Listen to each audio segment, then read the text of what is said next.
তো কত খাবেন কত আপনি? তো এর এত কিছুর মধ্যে তো আপনার সাধারণ মানুষের নিয়ে বা দেশ নিয়ে জাতি নিয়ে আপনার ন্যাশনাল ক্রাইসিস নিয়ে ভাবার সময় আপনার নাই। কারণ এগুলি খাওয়া লাগবে আপনাকে, এগুলি খেয়ে শেষ করে আপনাকে জাতীয় সংকটের মধ্যে ঢোকা লাগবে।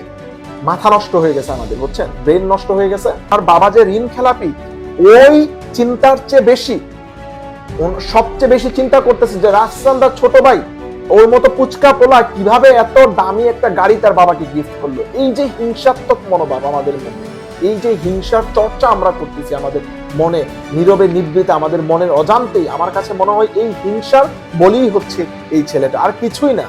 ওনারা 8-9 বছরের সম্পর্ক ছিল, বিয়ে করছে, আপনার অনেক কিছু হতে পারে ওনাদের মধ্যে, ওনাদের বনিবনা হয় না, ওনারা লিগ্যাল ভাবে ডিভোর্স নিয়ে নিছে, ডিভোর্স নিয়ে ওই ব্যক্তি বিয়ে করছে, ওই ব্যক্তি বিয়ের মধ্যে নাচলো গাইলো, এটা আপনার সমস্যা কি? এটা তো ন্যাশনাল ক্রাইসিস না, এটা তো একদম এটা তো সম্পূর্ণ অনধিকার চর্চা আপনারা করতেছেন।